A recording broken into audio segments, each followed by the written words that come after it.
BBC Bangla. এখন সন্ধ্যা 7:30। একটু পরেই শুনবেন সর্বশেষ বিশ্ব সংবাদ। আপনারা বিবিসি শুনছেন ঢাকায় FM 100, চট্টগ্রামে 88.8, কুমিল্লায় 103.6। আপনারা যেখানে আছেন, বিবিসি আপনার সাথেই আছে।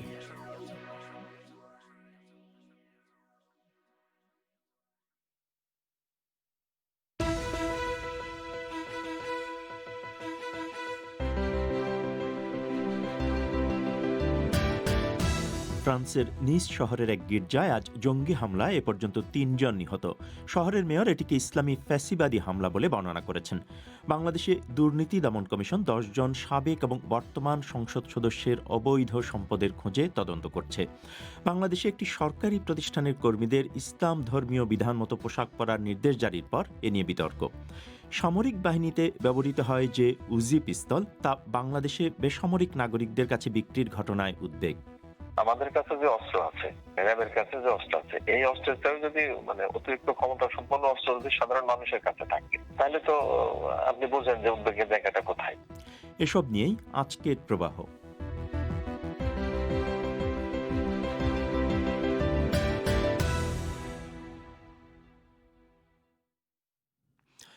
বিবিসি বাংলার আজকের সান্ধ্য আয়োজন প্রবাহে আপনাদের স্বাগত জানাচ্ছি আমি মোয়াজ্জেম হোসেন।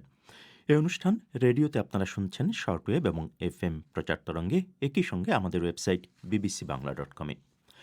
ফ্রান্সের দক্ষিণাঞ্চলীয় শহর নিসের নটরডেম গির্জায় আজ এক ব্যক্তি ছুরি নিয়ে হামলা করার পর এ পর্যন্ত 3 জন নিহত হয়েছে। পুলিশ জানিয়েছে সকাল 9টায় এক ব্যক্তি আল্লাহু আকবর ধ্বনি দিয়ে এই গির্জায় হামলা চালায়। নিস শহরের মেয়র এটিকে ইসলামী ফ্যাসিবাদী হামলা বলে বর্ণনা করেছেন। ইসলামের নবীর ব্যঙ্গচিত্র নিয়ে কদিন আগে এক স্কুল শিক্ষককে গলা কেটে হত্যার পর ফ্রান্সে আজ আবার এই সর্বশেষ হামলা হলো। বিস্তারিত শুনুন সায়েদ আক্তারের কাছে। এই ঘটনায় এ পর্যন্ত যে 3 জন নিহত হয়েছে বলে বলা হচ্ছে, তাদের 2 জনের উপর হামলা চালানো হয়েছিল নিস শহরের নটরডেম গির্জার ভেতরে। খবরে বলা হচ্ছে এদের একজন বয়স্ক নারী, অন্যজন পুরুষ। তাদের 2 জনকেই গলা কেটে হত্যা করা হয়। ঘটনাস্থল থেকে দৌড়ে এক মহিলা পালিয়ে গিয়েছিলেন নিকটবর্তী এক ক্যাফেতে, কিন্তু ছুরিকাহত ওই মহিলাও পরে মারা গেছেন। ঘটনার একজন প্রত্যক্ষদর্শী এ নিয়ে সবাইকে সতর্ক করে দেওয়ার পর নিরাপত্তা বাহিনী দ্রুত ঘটনাস্থলে পৌঁছায়। একজন প্রত্যক্ষদর্শী বিবিসিকে জানিয়েছেন সেখানে তিনি বহু মানুষকে রাস্তায় চিৎকার করতে দেখেন। এরপর জানালা দিয়ে দেখতে পান বহু পুলিশ সেখানে আসছে। অনেক গুলির শব্দ শোনা যায়। টম ভ্যানিয়ার নামে এক সাংবাদিকতার ছাত্র জানিয়েছেন রাস্তায় লোকজনকে তিনি কাঁদতে দেখেছেন। নিস শহরের মেয়র ক্রিশ্চিয়ান এট্রোসি এই হামলাকে এক ইসলামী ফ্যাসিবাদী হামলা বলে বর্ণনা করেন। Comme la France est peut-être plus que d'autres lieux de Nice, like France and perhaps more than other places in the নিসের country. মেয়র ক্রিশ্চিয়ান এট্রোসি বলেন, ফ্রান্সের অন্য যে কোনো জায়গার চেয়ে নিসকে ইসলামী ফ্যাসিবাদের শিকার হয়ে অনেক বেশি মূল্য দিতে হচ্ছে। তিনি বলেন এই হামলার অর্থ আসলে কি তা নিয়ে কোনো সন্দেহ নেই, কারণ হামলাকারী আল্লাহু আকবর বলে ধ্বনি দিয়েই যাচ্ছিল। নিস শহরে ইসলামী সন্ত্রাসবাদী হামলা এটাই প্রথম নয়। 2016 সালে সেখানে এক তিউনিসিয়ান মুসলিম বাস্তিল দিবসের অনুষ্ঠানে ট্রাক চালিয়ে দিয়ে হত্যা করেছিল 86 জন মানুষকে। এর কয়েকদিন পর এক খ্রিস্টান পাদ্রীকে গলা কেটে হত্যা করা হয়েছিল। নিস শহরে এই হামলার প্রায় কাছাকাছি সময়ে ফ্রান্সের বিরুদ্ধে আজ আরও 2টি হামলার ঘটনা ঘটেছে। অ্যাভিনিউ শহরে এক ব্যক্তি পিস্তল হাতে এক পুলিশকে হুমকি দিলে তাকে গুলি করে হত্যা করেছে পুলিশ। অন্যদিকে সৌদি আরবের জেদ্দায় ফরাসি কনসুলেটে এক নিরাপত্তা রক্ষীর ওপর হামলা হলে তিনি আহত হয়েছেন। ফ্রান্সের বিরুদ্ধে এসব হামলা হলো এমন এক সময় যখন দেশটির বিরুদ্ধে ইসলামোফোবিয়ার অভিযোগ তুলে অনেক মুসলিম দেশে বিক্ষোভ চলছে এবং ফরাসি পণ্য বর্জনের ডাক দেওয়া হয়েছে। এসব ঘটনার পর আজ ফ্রান্স জুড়ে নিরাপত্তা সতর্কতা বাড়ানো হয়েছে।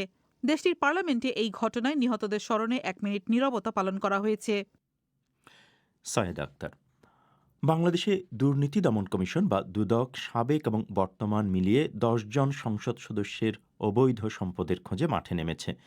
দুদকের কর্মকর্তারা জানিয়েছেন বিভিন্ন অভিযোগের ভিত্তিতে 10 জনের তালিকা করে তাদের বেশিরভাগের আয় বহির্ভূত সম্পদ এবং অর্থের উৎস নিয়ে অনুসন্ধান করা হচ্ছে।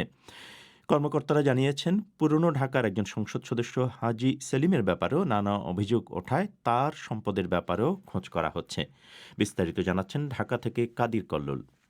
দুদক যে 10 জনের তালিকা করে অবৈধ সম্পদের অনুসন্ধান করছে তাদের 8 জনই বর্তমান সংসদের সদস্য, বাকি 2 জন বিগত সংসদের সদস্য ছিলেন। এছাড়া দুদকের তালিকার 10 জনের বেশিরভাগই ক্ষমতাসীন আওয়ামী লীগের সাথে সম্পৃক্ত, আর 3 জন হচ্ছেন স্বতন্ত্র এবং জাতীয় পার্টি ও বিকল্প ধারার সদস্য। দুদকের একজন মেম্বার ডক্টর মোহাম্মদ মোজাম্মেল হক খান বলেছেন, এখন তালিকার প্রত্যেকের ব্যাপারে অনুসন্ধান শুরু করা হয়েছে এবং কয়েকজনের অনুসন্ধানের পর তদন্ত শেষ পর্যায়ে এসেছে। আমি এখনো এই প্রক্রিয়ার মধ্যেই আছি, আমরা এখনো অনুসন্ধানের মধ্যেই আছি। 2-1 জনের ব্যাপারে অনুসন্ধান কাজ শেষ হয়েছে, তদন্তর কাজ শুরু হচ্ছে, অর্থাৎ মামলা পর্যায়ে যাওয়া এখন একেবারে কাছাকাছি একটা বিষয়। এটা এখন চলে যাবে, মামলাও হতে পারে কারো বিরুদ্ধে। দুদকের কর্মকর্তারা বলেছেন, তাদের তালিকার একজন স্বতন্ত্র সংসদ সদস্য মানব পাচারের অভিযোগে ইতিমধ্যেই কুয়েতে গ্রেপ্তার হয়েছেন এবং সংসদ সদস্য পদ হারিয়েছেন। তার অবৈধ সম্পদের ব্যাপারে অনুসন্ধানের পর তদন্ত শেষ পর্যায়ে এসেছে। এদিকে সাম্প্রতিক সময়ে অবৈধ ক্যাসিনো বাণিজ্যের বিরুদ্ধে অভিযানে যুবলীগের কয়েকজন নেতা ধরা পড়ার ঘটনায় ব্যাপক আলোচনা সৃষ্টি করেছিল। সেই প্রেক্ষাপটে ক্ষমতাসীন দলের কয়েকজন সংসদ সদস্যের আয়ের উৎস এবং সম্পদ নিয়ে নানা অভিযোগ সংবাদ মাধ্যমে খবর হয়েছিল। দুদকের অনুসন্ধানের তালিকায় তাঁদেরও নাম আছে। দুদকের ডক্টর মোহাম্মদ মোজাম্মেল হক বলেছেন, আয়ের উৎস এবং সম্পদের বিষয়ে মূলত অনুসন্ধান করা হচ্ছে। দুদকের আইনের সাথে যেটুকু সংশ্লিষ্ট আমরা সেটুকু করব।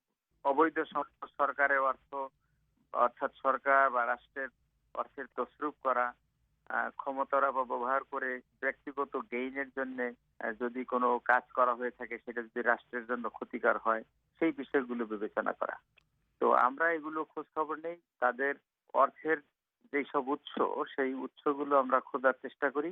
তার বৈধ ইনকাম এবং বৈধ ইনকামের সাথে যদি সঙ্গতিপূর্ণ অথবা অধিক সম্পদের কোনো তথ্য পাওয়া যায়, সেই ক্ষেত্রে আমরা অবৈধ আয়ের ব্যাপারে পরবর্তী অ্যাকশন আমরা সেই কাজগুলোই করছি। দুদক যখন 10 জনের তালিকা নিয়ে অনুসন্ধান শুরু করেছে, এরই মাঝে আওয়ামী লীগের একজন সংসদ সদস্য হাজী সেলিমের বিরুদ্ধে নানা অভিযোগ তাদের নজরে এসেছে বলে দুদকের কর্মকর্তারা জানিয়েছেন। হাজী সেলিমের ছেলে ইরফান সেলিম নৌবাহিনীর একজন কর্মকর্তাকে মারধরের অভিযোগে গ্রেপ্তার হওয়ার প্রেক্ষাপটে তাদের সম্পদ নিয়ে নানা খবর সংবাদ মাধ্যমে প্রকাশ হয়েছে। দুদক এখন হাজী সেলিমের সম্পদের ব্যাপারে অনুসন্ধানের আগে তথ্য সংগ্রহের কার্যক্রম চালানোর কথা বলছে।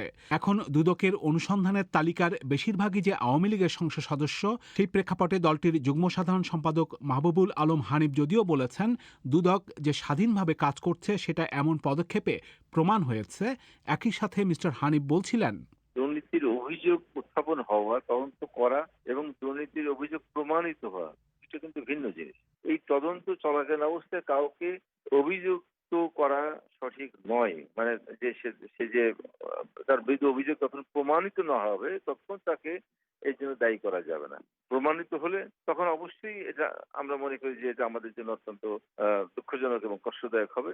যদি কেউ আয় বহির্ভূত তার যদি কোনো সম্পদ থাকে, সেটা অবশ্যই অত্যন্ত নিন্দনীয় হবে এবং দুঃখজনক হবে। দুদকের কর্মকর্তারা বলেছেন, এখন অল্প সময়ের মধ্যেই এই অনুসন্ধান প্রক্রিয়া শেষ করার চেষ্টা তাদের রয়েছে। ঢাকা থেকে কাদির কল্লোল। বাংলাদেশ সরকারের স্বাস্থ্য মন্ত্রণালয়ের অধীন একটি প্রতিষ্ঠানের প্রধান তার প্রতিষ্ঠানের নারী এবং পুরুষ কর্মকর্তাদের ইসলাম ধর্মীয় বিধান মতো কাপড় পরার নির্দেশ দেওয়ার পর এ নিয়ে বিতর্ক সৃষ্টি হয়েছে।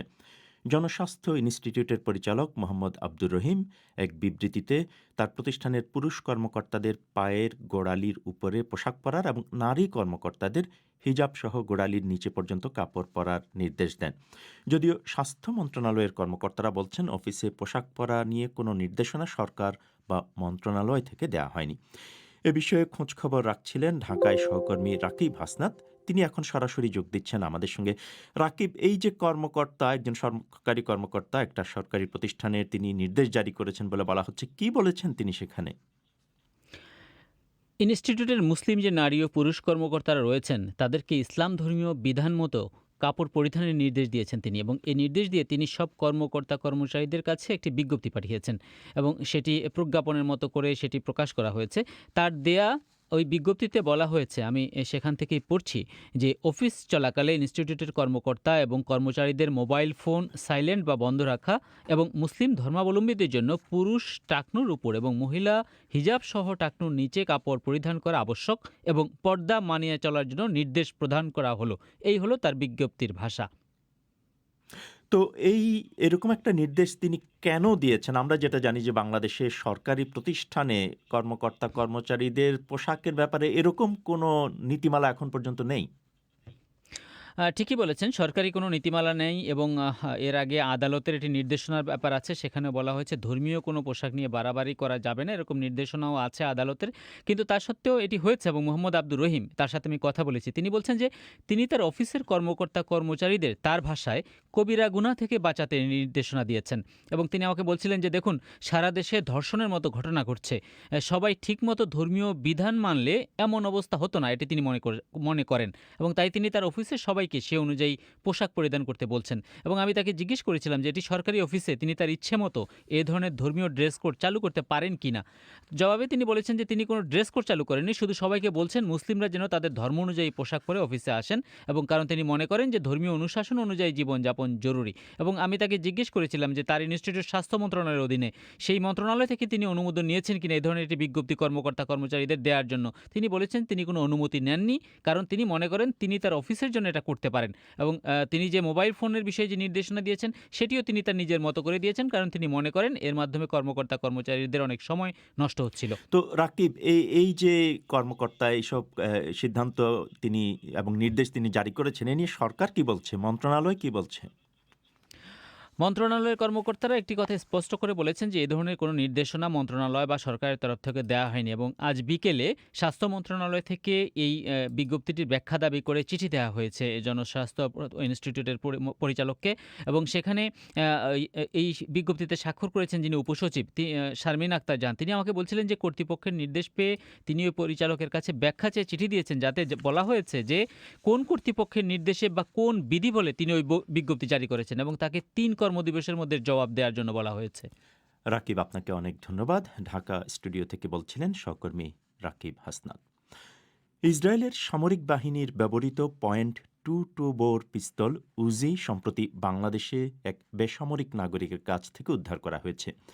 এ ঘটনার পর পুলিশ বলছে যে দেশের প্রচলিত আইনের ফাঁকফোকর দিয়ে আমদানিকারকরা অত্যাধুনিক এই অস্ত্র দেশে নিয়ে আসছে আর সেগুলো বিক্রিও করা হচ্ছে, জানিয়ে উদ্বেগ প্রকাশ করেছে আইনশৃঙ্খলা রক্ষাকারী বাহিনী।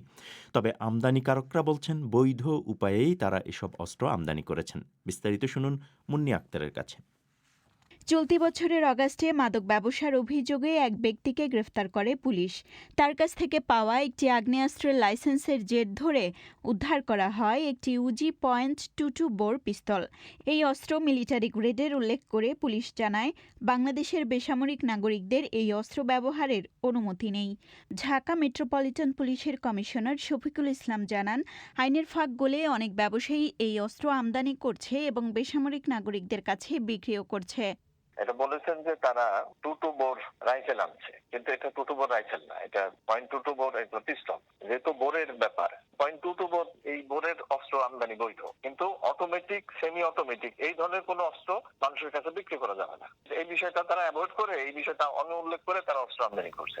আমাদের কাছে যে অস্ত্র আছে, র্যাবের কাছে যে অস্ত্র আছে, এই অস্ত্রের চাইতে যদি অতিরিক্ত ক্ষমতা সম্পন্ন অস্ত্র যদি সাধারণ মানুষের কাছে থাকে, তাহলে তো আপনি বুঝেন যে উদ্বেগের জায়গাটা কোথায়। নিরাপত্তা বিশ্লেষকরা বলছেন উজি .22 বোর পিস্তল মূলত ইসরায়েলের সামরিক বাহিনী ব্যবহার করে থাকে।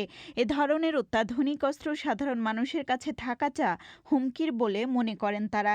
এ বিষয়ে Bangladesh institute of peace and security স্টাডিজের প্রেসিডেন্ট অবসরপ্রাপ্ত মেজর জেনারেল মুনিরুজ্জামান বলেন, বেসামরিক নাগরিকদের এ ধরনের অস্ত্রের প্রয়োজন পড়ার কথা নয়।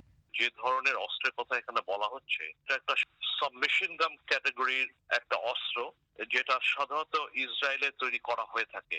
এটা কিভাবে সেখান থেকে এসছে সেটা বলা মুশকিল, তবে সাধারণভাবে আমি যেটা বুঝতে পারি, এটা যে ধরনের অস্ত্র সেটা জনগণের কাছে থাকার কথা না এবং জনগণের কাছে বিক্রিও করার কথা না, এবং যে ধরনের এটা ক্ষমতা আছে সেটা একজন সাধারণ ব্যক্তির প্রয়োজন হওয়ার কথা না।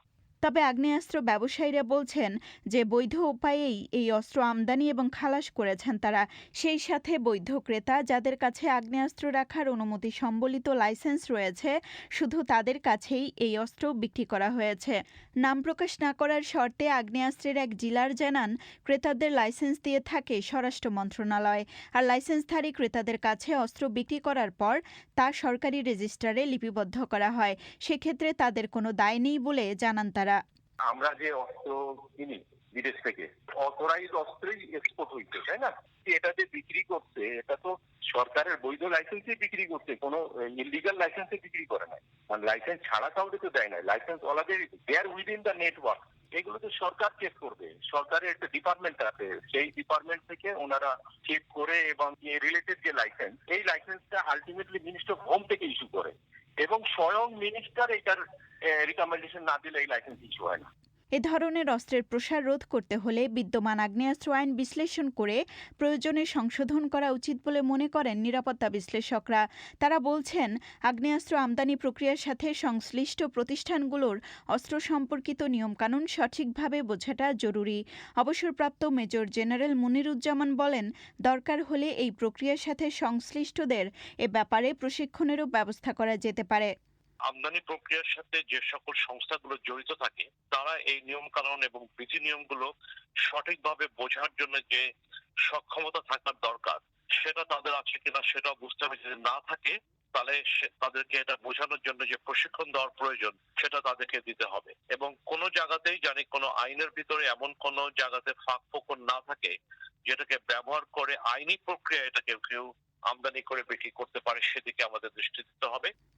লাইসেন্স দেওয়ার বিষয়টি জানতে চাইলে স্বরাষ্ট্র মন্ত্রণালয়ের একজন ঊর্ধ্বতন কর্মকর্তা বিবিসি বাংলাকে জানান, অস্ত্র উদ্ধারের বিষয়টি সামনে আসার পর এ সম্পর্কিত আইনে কোনো ত্রুটি বা ঘাটতি রয়েছে কিনা সেটি তারা খতিয়ে দেখবেন।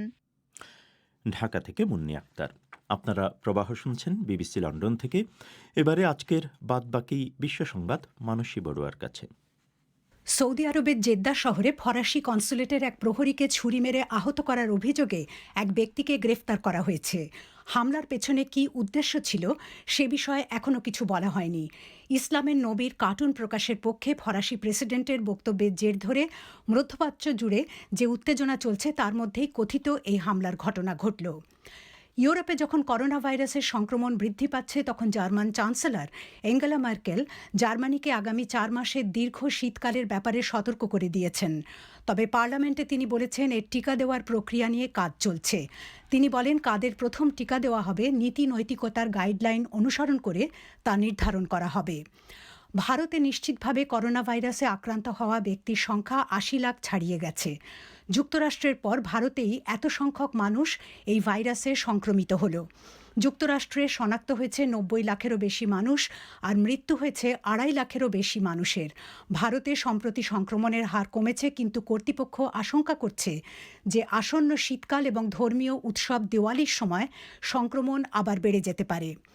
জাতিসংঘের একজন ঊর্ধ্বতন কর্মকর্তা হুঁশিয়ার করেছেন, আফগানিস্তান থেকে আল কায়দাকে বিদেশে হামলা চালাতে দেওয়া হবে না বলে তালেবান যে প্রতিশ্রুতি দিয়েছে তা সত্ত্বেও আল কায়দা এখন বিশ্বের জন্য বড় একটা হুমকি। দায়েশ, আল কায়দা এবং তালেবানের তৎপরতা পর্যবেক্ষণ করে জাতিসংঘের যে বিশেষ টিম তার সমন্বয়কারী এডমান্ড ফিটন ব্রাউন বিবিসিকে বলেছেন, তালেবানের মধ্যে প্রচুর আল কায়দা সদস্য রয়েছে, তারা তালেবানের সাথে প্রশিক্ষণ নিচ্ছে এবং সামরিক তৎপরতায় জড়িত রয়েছে। আফগানিস্তানের পশ্চিমাঞ্চলীয় হেরাত প্রদেশের এক কারাগারে দাঙ্গায় অন্তত 8 জন বন্দী নিহত হয়েছে।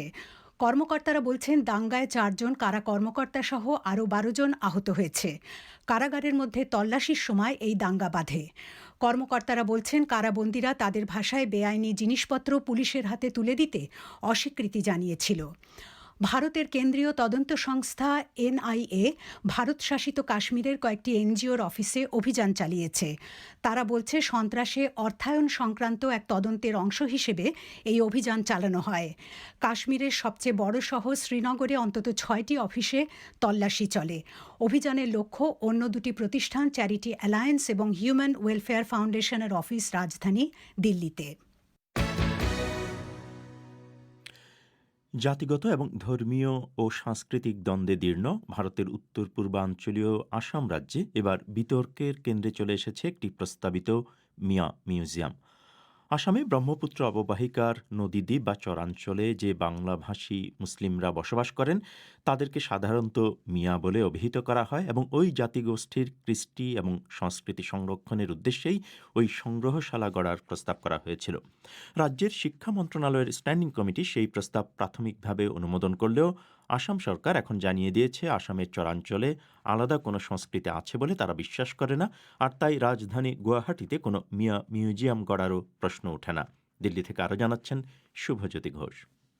আসামে নব্য বৈষ্ণববাদী সংস্কারের রূপকার হিসেবে যাকে গণ্য করা হয়, সেই শ্রীমন্ত শঙ্করদেবের নামাঙ্কিত একটি সুবিশাল সাংস্কৃতিক কেন্দ্র গড়ে তোলা হচ্ছে রাজধানী গুয়াহাটিতে, যার ঘোষিত লক্ষ্যই হল আসামের মানুষের সাংস্কৃতিক ঐতিহ্যের সংরক্ষণ ও প্রসার। কলাক্ষেত্র নামে পরিচিত এই কেন্দ্রটিতে যাতে রাজ্যের চরাঞ্চল বা চরচাপড়ির বাসিন্দাদের কৃষ্টি সংস্কৃতিও ঠাঁই পায়, সেই অনুরোধ জানিয়ে দিন দশেক আগে রাজ্য সরকারকে একটি চিঠি লেখেন নিম্ন আসামের বাঘবার আসনের এমএলএ শেরমান আলী আহমেদ। কিন্তু এরপরই চিঠিটি জনসমক্ষে প্রকাশ করে দেন রাজ্যের সবচেয়ে প্রভাবশালী মন্ত্রী হিমন্ত বিশ্ব শর্মা এবং সরাসরি ঘোষণা করেন শঙ্করদেব কলাক্ষেত্রে কোনো মিউজিয়ামের জায়গা হবে না। অসম চৰকাৰে স্পষ্ট কৰি দিব খুজিছে যে শংকৰদেৱ কলাক্ষেত্ৰত কোনো ধৰণৰ মিউজিয়ামে হওক। তিনি বলেন, আসাম সরকারের সুস্পষ্ট নীতি হল এই কলাক্ষেত্রে মিউজিয়াম বা ওই ধরনের অন্য কোনো সংগ্রহশালাই স্থাপন করা যাবে না।